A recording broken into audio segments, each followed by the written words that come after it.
All right, Shabbat Shalom, Shabbat Shalom, Shabbat Shalom. Happy Sabbath, everyone, on this beautiful Sabbath Yom.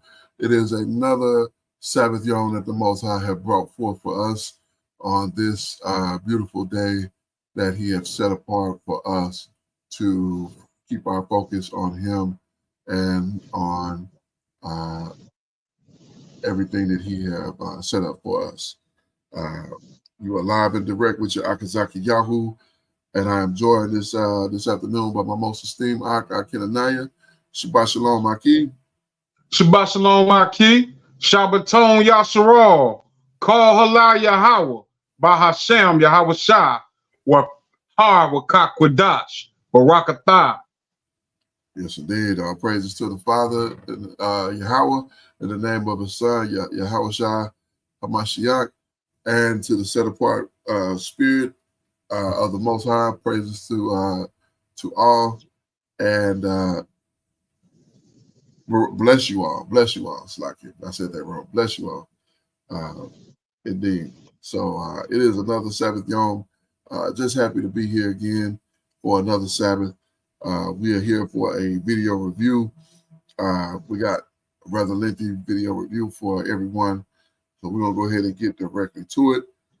This first video, we got a little short three-parter, but this first video, it covers some news that should be disheartening to anybody, especially our people. But this is the whites-only town in South Africa. It's not new news, but it's news. So we're going to bring it forward, and here we go. Our next story is from South Africa. It's been 3 decades since South Africa abolished apartheid, a system of racially segregating black people from white people. The country got rid of it in the 1990s, but the spirit of apartheid is still alive in some places. One of them is Orania, a remote town in the country's north, often called the last outpost of apartheid. Why? Because Orania is a whites-only town. Black people cannot live or work here. Every job is reserved for the whites, every task performed by white people. And yet the residents of this town insist they're not racist. So a town in the country known as South Africa, which really should be South Congo, but a town in the land known as South Africa, where people have decided that they should make it for them only, and gonna shut out the majority of the people who live there. Imagine trying to do that here in America. Imagine trying to make a city in America and say Negroes only, so-called Negroes only, and watch what happens. But let's continue. Here's a report. Welcome to Orania, a remote farming town in South Africa's Northern Cape. It prints its own money, runs its own banks, has its own holidays, and manages its own affairs. Sounds like the perfect township to relocate, right? Well, hold your horses. To enter Orania, you have to qualify on certain parameters. The foremost is the color of your skin. It has to be white, because Orania is a whites-only town. The uniqueness is too obvious to ignore. Wherever you go in this township, you will only find Afrikaners. So-called Caucasians who have come to this country, which again I would call South Congo, and have taken this sliver of land from these people, and with the audacity to say that this is for them only, and no other people are allowed. I mean, just the audacity is it's unreal. You know, I can't imagine blacks only place anywhere. Like, I can't imagine us having a so-called black people only in America or in Europe or in any place, even in the continent. I can't imagine blacks only, because we're not even that type of people. But for these people for the audacity of these people to show up in this land and proclaim this place as their own and forbid so-called black people from having any part of it, I mean, it is completely outrageous. So let's continue. White people with Dutch ancestry. They do all the work, from playing the piano at the church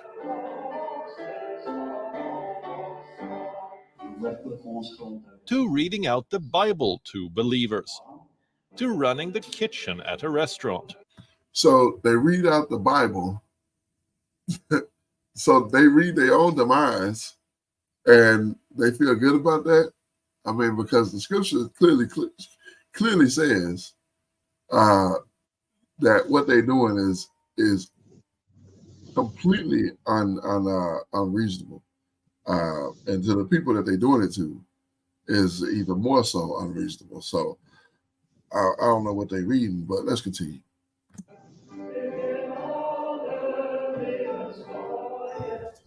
To even gardening at orchards. All jobs, big or small, are reserved for white people. But the residents of this town insist that they're not racist. We are from Africa. That's why we call ourselves Afrikaners. We want to remain here. We also want to retain our identity. Now, to retain one's identity is not a racist impulse. We wanted to retain our identity against the English or the British imperialism also, and they're even whiter than we are, much whiter. Orania is often dubbed as the last outpost of apartheid, a system of institutionalized racial segregation. South Africa abolished apartheid in the 1990s, but the legacy lives on in Orania. In fact, the township was founded by the son-in-law of Hendrik Verwoerd, South Africa's former prime minister, who's considered to be the architect of apartheid. Verwoerd's bust lies at the museum in this township, serving as a reminder of his beliefs. As for Nelson Mandela, the man credited with ending apartheid, the people of Orania don't really hold him in high regard. I wonder why. Nelson Mandela would be a problem for them. Right. Yeah. Strange that would be the sentiment of these people who came into a land that's not theirs and is trying to take it for themselves. Let's continue here. I don't think that I can see him as a hero because he's part of a whole package. Mandela is part of a whole package. And as Mandela, all the other leaders within the ANC make a contribution to create some policy that is, from our viewpoint, not necessarily for the best of this country. Mandela is not a hero, they say. And they're not racist, they insist.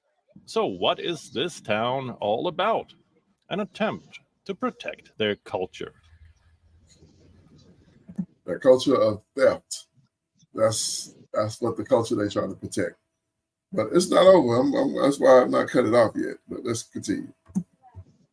This township is legal as per South Africa's constitution. An article defends its right to self-determination. But Orania's ambitions could soon spell trouble, because the people here say their next goal is the creation of an Afrikaner republic, a white-only autonomous region within South Africa.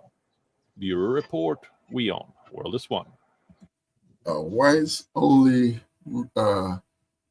republic in South Africa. Outrageous. Completely and utterly outrageous. All right. So that's the reality that exists right here, right today in South Africa. And this is also the reality that exists right here today in South Africa, as well as other places. So we're gonna play this one as well. We'll make them feel it. you when I'm shit? Where were you when I'm dream? So fast, Kichi, the boy, so fast, Kichi, the daddy, Kichi, Kichima, Kichima, Sibram Konto, Alaye, Sibram Konto, Alaye, shoot to kill, Kilawa, shoot to kill, Ramasa. Kiss the poor, the farmer. Kiss the poor, the farmer. Brr, pa, pa, brr, pa,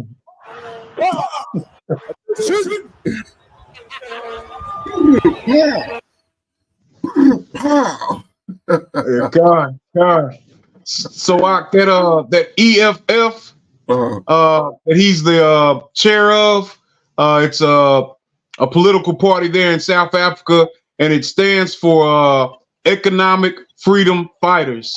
And these will be the people who end up at some point liberating all of South Africa from white rule. All right. I'm with them. I stand with them.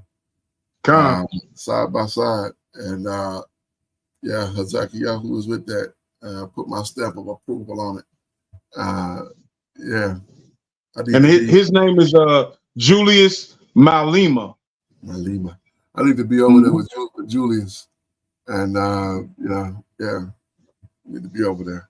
Liberating the people, getting their economic freedom in place. Because that is just so egregious that you would come to a land for not your people and call yourself taking a place and making it yours, and forbidding anybody else to be there. I mean, unreasonable, completely unreasonable. So, all right, we're going to transition to the last part of the video review. This is from Black Culture Unlocked, and they are giving us the history of so-called Black people in America getting 40 acres and a mule after the election, and what happened in that whole situation. So let's get to that here. Don't do that. Think that's cool. 40 acres in a mule. Fat Nellyville, 40 acres in a pool. My brother did a bid, straight up. When they came home, we was red, straight up. But 40 acres in a mule, they got 50 rats in a brand new seed.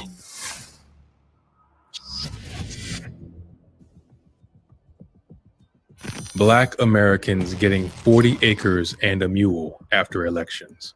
We've all heard the phrase, but what if we told you that the 40 acres and a mule order could be used today? Here is something Trump said the other day. Them to do whatever the hell they want. You got to pay. You got to pay your bills. Well, what about the bills America owes to Black people? Black families have had their land stolen through these taxes and racist domain policies, but no other government promise has had a more devastating effect than the 40 acres and a mule. As the Civil War was coming to an end in 1865, the U.S. government promised recently freed Black folks that they could turn their life around. They would get 40 acres and a mule. They could have used this land to feed their families, work on it, and pass it on from generation to generation. The products they would have sold from it could help educate their children and create generational wealth. But then Black people were faced with a harsh reality. The 40-acre policy would never see the light of day. There was no way on earth that slave owners and pro-union Southerners would let something so radical change the face of America forever. So they got rid of the threat. They assassinated Lincoln and created a hell on earth for the Black community. Why? Well, if the policy grew roots, it would have ignited a fire across all of U.S. soil, putting Black people at the forefront of the economy. It's simple, really. Ever heard the saying, give a man a fish and you feed him for a day. Teach a man to fish and you feed him for a lifetime. Yeah, well, if people got the land they were owed, they could have become self-sufficient. Self-sufficiency is dangerous, but it was more than that. Black people were tired of the way white folks treated them. So they wanted to create a state of only blacks, governed by blacks, and farmed by blacks. Who do you think was the best farmer, worker, and builder? Black people, of course. They never had the chance to live a normal life, except to work day and night. Their skills were impeccable. Work to survive, survive to work, over and over again. When I was a little girl in slave days, I always had something to do every day. Every day. If blacks were allowed to create what effectively would be an ethno-state, they would have gained the upper hand in terms of economy. Of course, the white supremacists wouldn't let that happen. But what if we told you that this exact order would be worth at least $6.4 trillion today? Slavery made America wealthy, and racist policies have been blocking black people from building wealth for years. Its impact can still be felt today.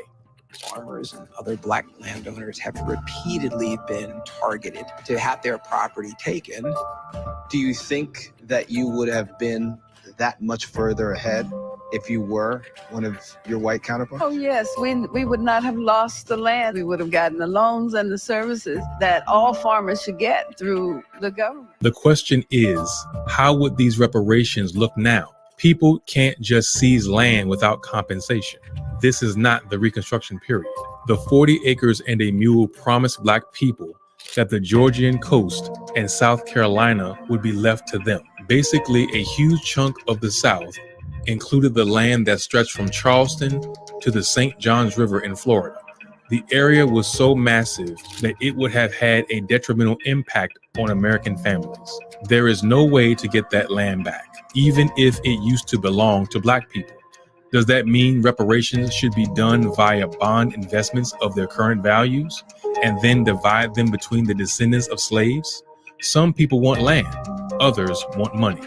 But black families have been denied justice so many times because the laws were set against them. How would we solve the racial wealth gap and the damage it has done? Based on recent statistics, almost 6 in 10 black adults say their ancestors were enslaved. That is 57% of the population. Roughly 4 in 10 said their ancestors were enslaved in the United States. When black people fought and bled for their freedom, a lot of white people who lived in rural areas hated the way the Union waged war in the South. There was death on all sides. The common people suffered the most because of politics. Politics is poisonous. It creates a vicious cycle of hatred, anger, and resentment. It divides people. It makes them bitter and cynical. Wealthy white planters were able to redirect that hatred toward black people with the help of the Ku Klux Klan. So even if slavery was officially abolished, the South was still going to be a hostile and dangerous environment for every single black person who lived there. The 40 acres and a mule was going to change everything. Here is what historian Eric Foner wrote about in his book, Reconstruction, America's Unfinished Revolution. Here in coastal South Carolina and Georgia, the prospect beckoned of a transformation of Southern society more radical even than the end of slavery. Can you imagine how different our lives would have been if this promise actually came true? There would be no racial wealth gap, and the structure of the black family would have come out stronger than ever. First of all, this nation was built on the backs of black families. It all started with more than 2 centuries of legal slavery, which had a ripple effect years after that. It stripped black people of their wealth, liberty, and basic human rights. It was slavery that created modern-day capitalism and made the United States one of the wealthiest countries. At the time of the Civil War, about 4 million black people were still enslaved. That was about 13% of the total American population. The demand for cotton was massive. Cotton production in the U.S. went up from just a couple of thousand tons at the turn of the 19th century to well over 1.6 million and 4.3 million tons through most of the 20th century. The rich industrialists saw the perfect opportunity to profit off poor rural blacks. Black folks were fed up with the inner workings of the slave society. They wanted to build a new place for themselves and their families. They wanted to actively confront racial prejudice as well as social, political, and economic challenges for the years to come. In other words, they knew that emancipation wouldn't give formerly enslaved people any real economic freedom. It would just keep them stuck in a broken system, a system that will do whatever it takes to keep Black folks at the bottom of society. They needed something else, something that had the power to shake the entire nation to its core if it ever came to be. On January 12, 1865, Black leaders had a meeting at the Green Meldrum House with other military officials. They said that white people were impossible to live with. Black families were afraid that it would take years for society to get rid of their racial prejudice and provide a comfortable place for Black folks to live in. What do you want for your people? This is what William T. Sherman asked the 20 pastors who came to the mansion. This has never happened before. It was the very first time government officials had asked Black people what they wanted for their future and the future of their families. Rather than live among white folks, Black people wanted to have their own land. This meant it was time to redistribute the land of rich plantation owners in the South. Here is what Reverend Garrison Frazier said. He was a spokesman and Baptist minister for the group. The way we can best take care of ourselves is to have land and turn it and till it by our own labor. We want to be placed on land until we are able to buy it and make it our own. Just a couple of days later, on January 16, 1865, Sherman gave a Special Field Order 15 that stated 400,000 acres of property to be confiscated from Confederate landowners and be given to Black Americans. Mules were not part of the order. However, the Union Army provided some as part of the effort. Now, let's make this clear. Sherman was not an abolitionist. The idea to redistribute the land came from Edwin M. Stanton. He was a Secretary of War at the time. Today, we call it the 40 acres and a mule. But have you read the order itself? That's where things get interesting. Section 1 says, the islands near Charleston, abandoned rice fields by the rivers, and land along the St. Johns River in Florida are set aside and reserved for Black Americans who have been free because of the war and the president's proclamation. Section 2 says, the people who will settle the land can make their own communities. Black people would govern these communities. Here is an excerpt from the order itself. On the islands and in the settlements hereafter to be established, no white person whatsoever, unless military officers and soldiers detailed for duty, will be permitted to reside, and the sole and exclusive management of affairs will be left to the free people themselves. By the laws of war and orders of the President of the United States, the Negro is free and must be dealt with as such. Section 3 gives us even more details. Each Black family will get their own land, not more than 40 acres that they can cultivate. If the land is next to a water channel, they can have up to 800 feet of waterfront. The military will make sure they are safe until there comes a time when these people can do it on their own, or Congress officially settles their ownership rights.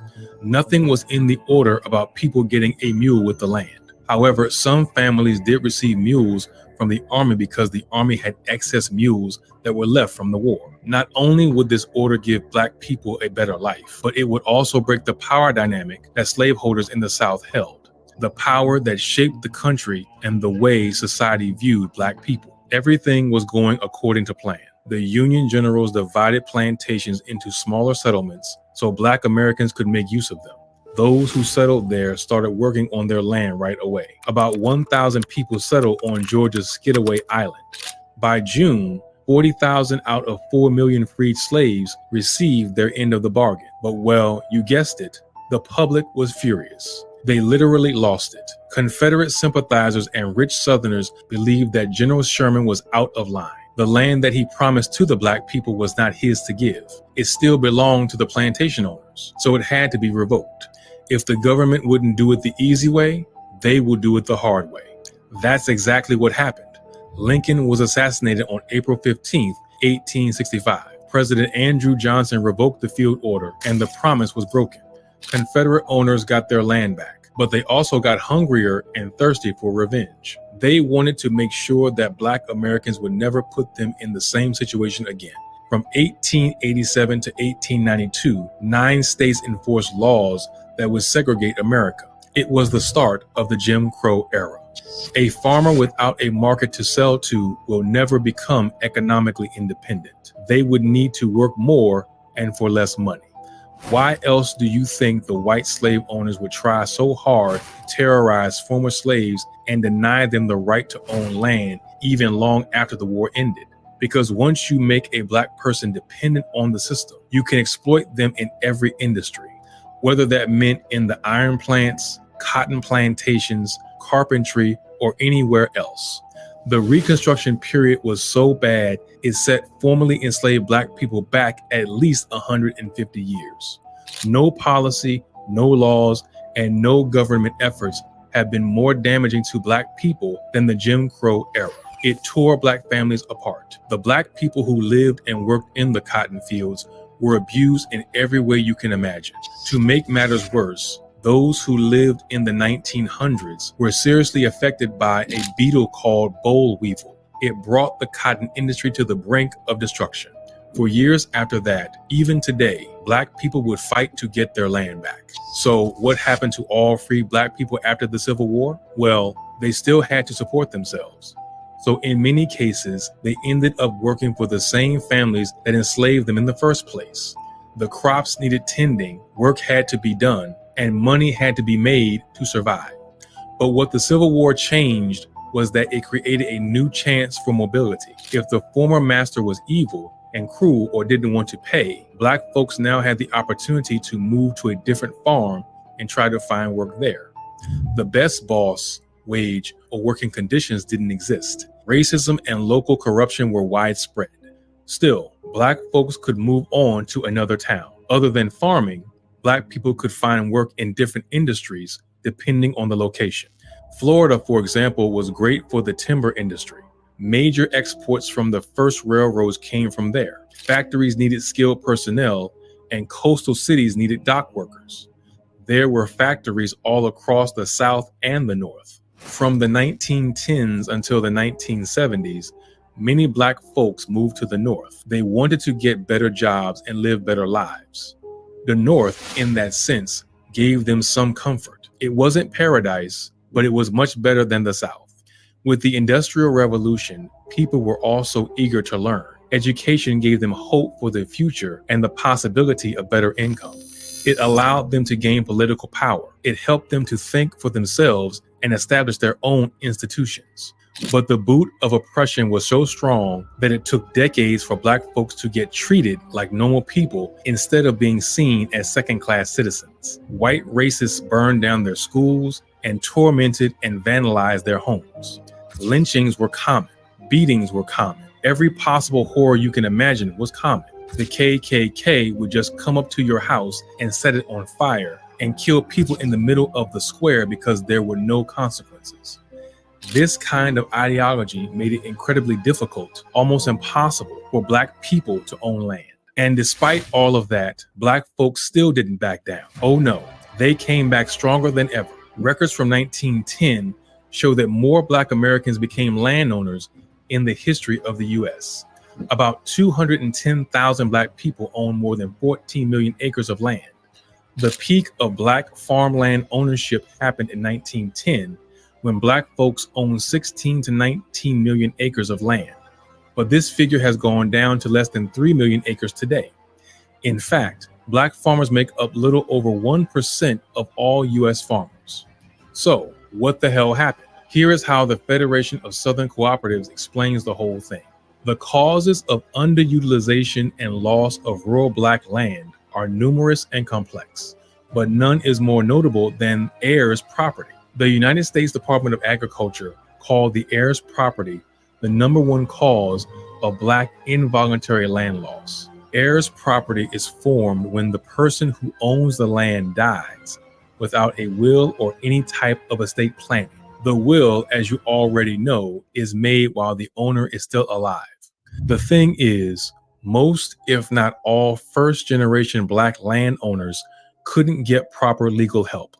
They just got the chance to buy their own land, so they had no idea how to deal with actual legal disputes.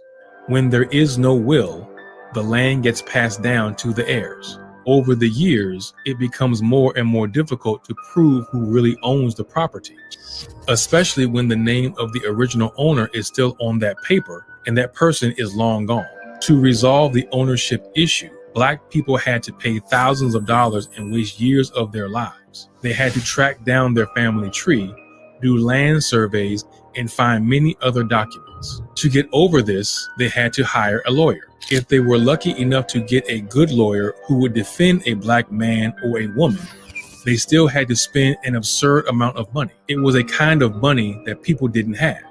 Not to even mention, it was hard to find lawyers who specialized in property cases. That's where the Federation of Southern Cooperatives came into play. Sometimes a piece of land can end up with a bunch of owners. And as time goes on, this number increases. Because every owner has a share of the land, it's hard to get everyone to agree on what to do with the land. For example, some people like to sell it and move elsewhere. They hate living in the South and want to move up north, but they need the money to do so. Others want to keep it so they can work on it. Their fathers worked so hard to get the land, so there was no way they would sell it. In many cases, heirs don't want to divide the land. Dividing it would earn them no real value and offer little space for farming. But developers saw something else. They saw an opportunity. What do you think happens when you make a deal with someone who knows the law a million times better than you do? These developers would find loopholes and exploit every possible situation. That is what happened to the Black community.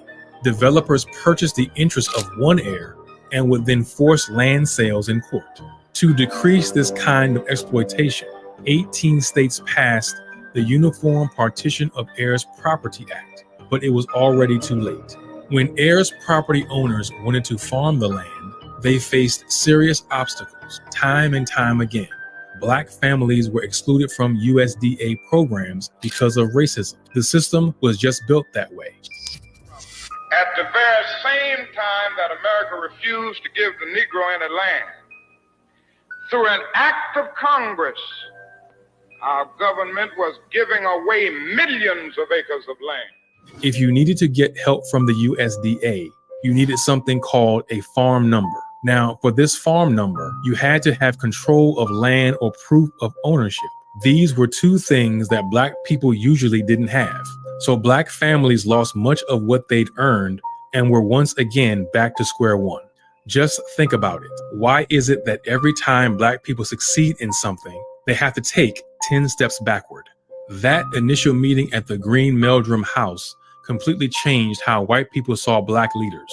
It was obvious that these Black folks posed a threat. They were intelligent, articulate, calculating, and able to change society in a way white supremacists never thought possible. If they could create such a radical public policy initiative, what would they do next? The interesting thing is a lot of what the civil rights movement has been fighting for has paid off. The Federation of Southern Cooperatives worked hard to fix the problems that came from heirs property. More than a century and a half later, on December 20th, the 2018 Farm Bill was passed. This bill allowed Americans with authorized alternative documents to get a farm number. This would help them qualify for USDA assistance programs. It was designed to help families build wealth over time. But there is more. On June 19th, 2019, a historic hearing took place in honor of the 40 acres and a mule. I want to be clear. It's not just about a check. Correct. When I think about some African-American women who are languishing in nursing homes with no money, no wealth. No, let's cut a check. The hearing on H.R. 40 would create the foundation for a commission dedicated to studying the concepts of reparations for Black people in America during the time of slavery and the Jim Crow era. The U.S. government also issued a formal apology, which is something people have been looking forward to for a very long time. 2 years later, in July 2021, USDA declared that the heirs property relending program would offer $67 million for loans. The loans would come in handy for those who couldn't afford their succession plans or consolidation of property interests. The goal is simple: fix land problems that have kept some landowners and producers from being able to make full use of the USDA benefits. This is a step in the right direction, but a long way from getting Black people out of poverty. The racial wealth gap is still going strong. Of course, millions of Black Americans have not received any form of reparations for the land they've lost.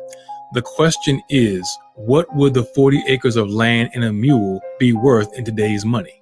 Let's talk about it with 21st century logic.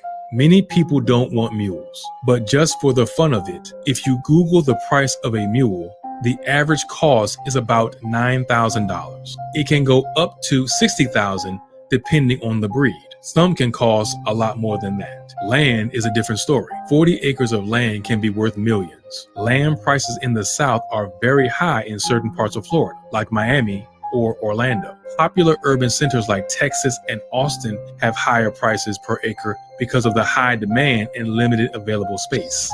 Coastal areas are another story. They are a popular tourist attraction that can help you earn millions based on the amount of land you are trying to sell. Of course, not all plots of land are worth the same. 40 acres of land in remote Alaska, for example, won't be worth that much. Alaska is hard to cultivate. What can be farmed depends on where you live. Natural resources have a lot more value. So how can the government reconcile the disparities when it comes to land value? It would make more sense if the reparations were put into things that are more achievable in today's economic climate, things that people could use right now. This can come in the form of housing, employment, and education. Health and wellness programs would be a huge plus.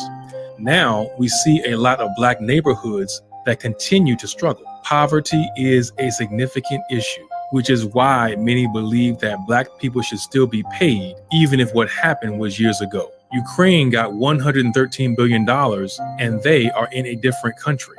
That money, for example, could be used to ensure that schools in every district are equally funded. I tell you, when I walk down this, I feel like I'm in a prison. I know, right? Doesn't it? Why would your kids want to come here when it looks like you're in a prison?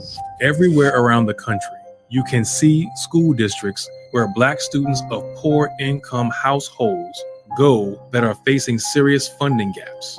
According to recent statistics, most non-white districts are getting $23 billion less in funding annually than most white districts. It's no wonder why children don't want to learn in these schools.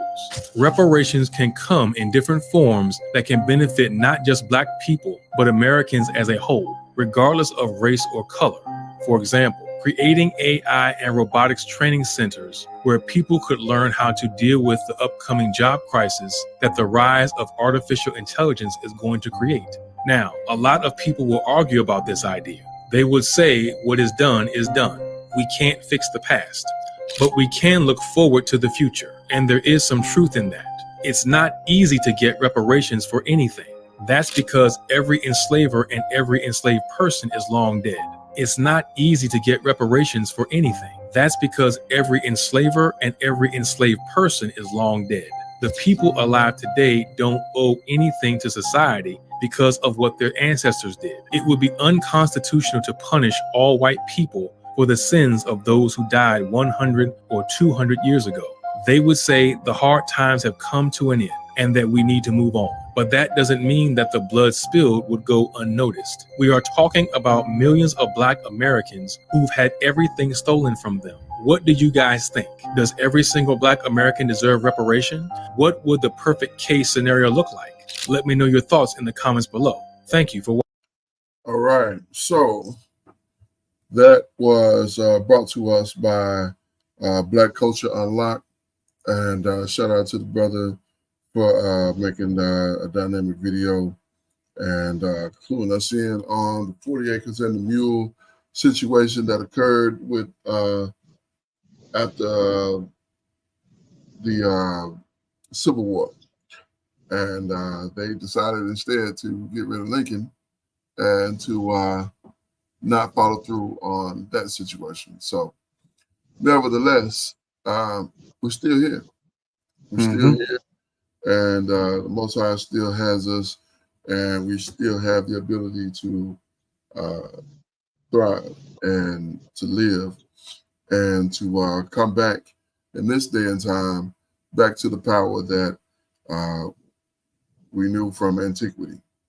And so despite all of these things, we know restitution is coming. We're guaranteed restitution. And not from a lying hand or from a lying mouth, from one who cannot lie. We've been promised restitution, redemption, and restoration. So it's just a matter of time before that promise is delivered. And that's what we wait for. Matter of fact, let me get, speaking of, let me get, well, we in the book of Revelation, and I'm going to get book of Revelation chapter 13, which we'll read today, and verse, is it 9?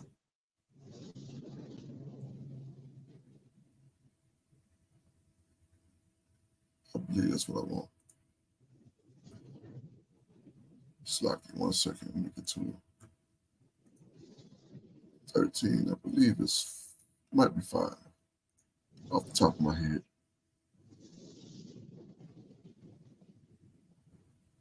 No. It's verse 9. All right. So let me put this back up here. All right. So we're going to jump over here. Revelation chapter number 9. And I'm sorry, it's Salakia. Revelation chapter number 13 and verse number 9. If any man have an ear, let him hear. He that leadeth into captivity shall go into captivity. He that killed with the sword must be killed with the sword. Here is the patience and the faith of the saints. So we patiently await our restitution, our deliverance, and not only that, the destruction of our adversaries. We wait patiently for this day to come and for the Most High to deliver on his promise. He is not a man that he should lie, neither is a one to deceive. So again, shout out to Black Culture Unlocked for making that dynamic video. Lots of good information. I have put all descriptions of the videos in the description box. All the you can feel free to check out the video on your own time, share it with others, and man, good stuff, very good stuff. You know, today's money, he talked about the mule being worth anywhere from $9,000 and up. And so you're talking about a $9,000 animal plus 40 acres of land, you know, so we talking that the money is not even about the money, first of all, but the money is so unreasonable that they're never going to fork it over. They'll give immense money to when the people get kicked out of South Africa. Watch the U.S. give them money. Watch it. Right. Watch it. I guarantee you, when they run their behinds up out of there, and they run back to the land of the Dutch, to what is that? The Netherlands, places like that. Come. Yeah, when they run back there, the U.S. gonna be like, well, here's a little something for you, just to help you get back. Since you're back in your home, here's a little something you can build up your own place now, and yeah, you don't have to worry about them anymore. Nevertheless, that's really all I got on it. It's that whole all three of those videos, you know, that we showed today. That first video was outlandish. The second video made me feel a little bit better. Third video, yeah, I mean, it was, you know, more historical. Well, it's all historical, but it was more historical going over the plight of the so-called black man and woman and child here in this country, and not getting what we're due. Yet these heathens could go to South Africa and feel like they're entitled to something there and get it and take it, and it be deemed legal. The double tongue of this devil is unreal, completely unreal. So that's all I got on that. Go ahead. It's really good information. And also enlightening. That first video. I thought apartheid was done away with, but we see it still alive there in South Africa. It's interesting because during the '60s when our parents and grandparents were going through the civil rights movement here on this continent. Our brothers and sisters there in Akebulon, West Africa, were being liberated. They were liberating themselves from colonial rule, and you have the formation, with Western backing, I would say. The formation of the Nigerias, the Ghanas, and these formal names that we see these countries having now. But they were having a civil rights movement of their own there in West Africa. Later, in South Africa, apartheid being dismantled. Nelson Mandela having gone through the struggle. He once said, one of his famous quotes is, I will not leave, nor will I surrender. The struggle is my life, and I will struggle until I die. They locked him up for many years. Then upon his release, we start seeing a lot of these Europeans that were upholding apartheid being put on tribunals for the crimes that they had committed against native South Africans. So many of them were jailed. I don't think I can't remember if any of them went to the death penalty or anything like that, but I do remember, back in the 90s, there being different tribunals of war crimes and crimes against humanity against many of these Europeans that were upholding apartheid. And it's, really disheartening. Not so much surprising as it is just disheartening to see that, there still is a stronghold of apartheid left. But like you said, we got a bit of I would say an upbeat video with our brother, and we can't call him elder. That Julius, they call him Juju. He's 3 years younger than me, like 2 years younger than you. Well, he's only 43 years old. 43 years old, man, and leading a rebellion. Likewise, we see our people here, returning to law, statute, and commandments. And this is not a Christian movement that we're a part of. You do my people in, we coming for you. It's not some weak ass Christian movement, man. That's not what we read and how we interpret the scriptures. Right? No. Now, lastly, this last video that was very informative. Video that we checked out.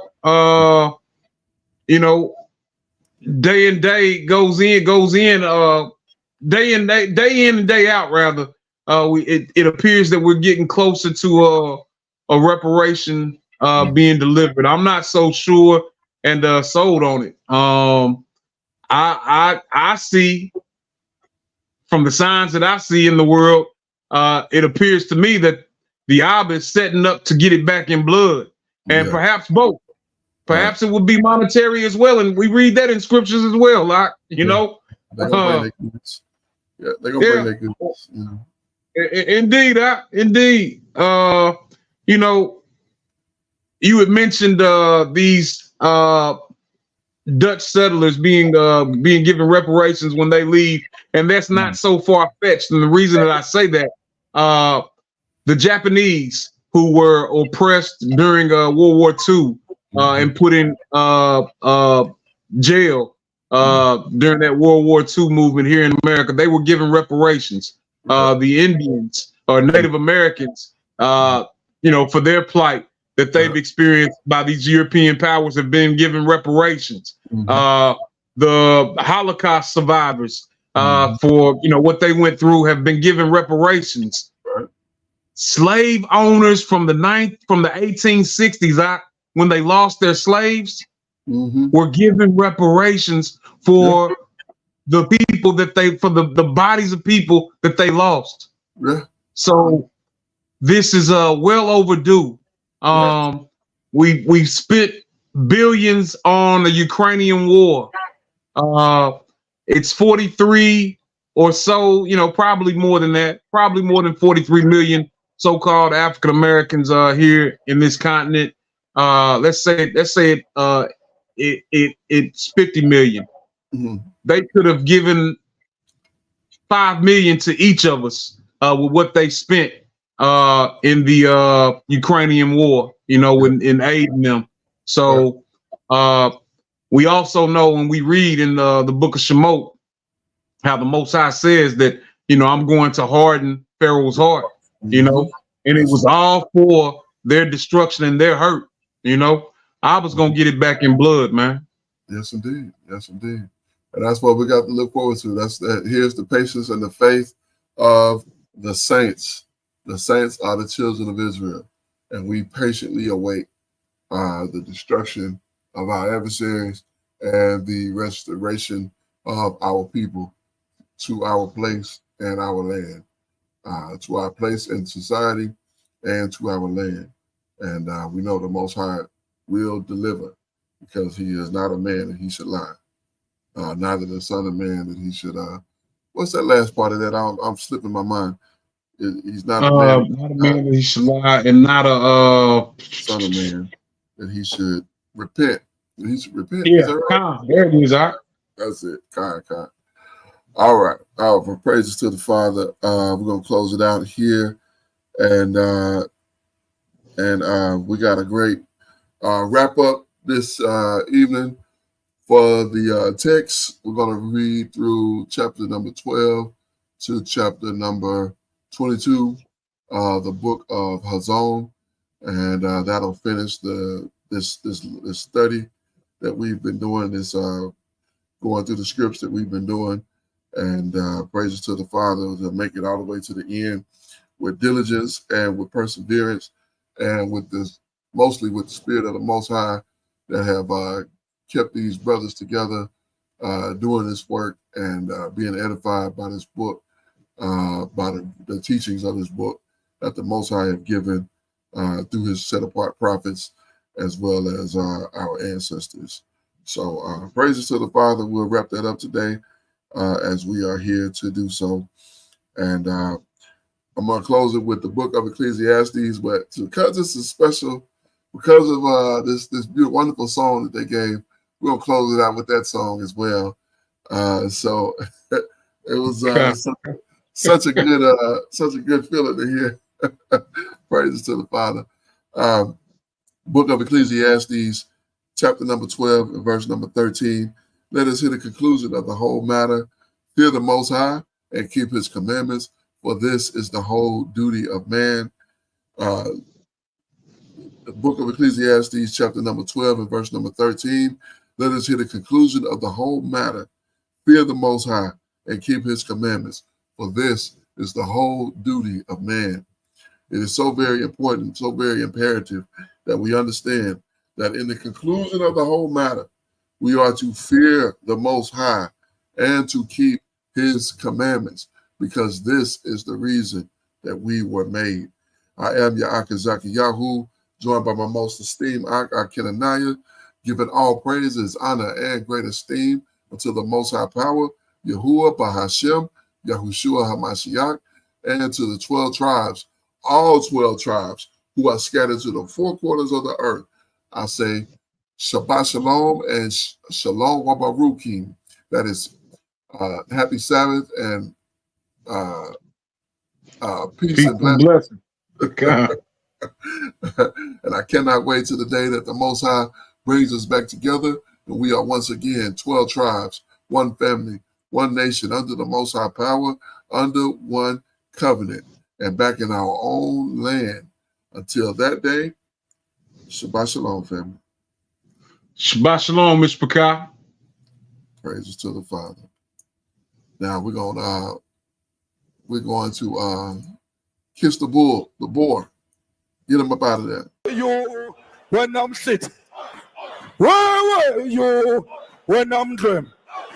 So fast, Kichi, the boy. So fast, Kichi, the daddy. Kichi, Kichima. Kichima. Sibram Konto, Alaye. Sibram Konto, Alaye. Shoot to kill our. Shoot to kill. Come on, sir. Kiss the poor, the farmer. Kiss the poor, the farmer. Brr, pa, pa, brr, pa, pa. Attention. Attention.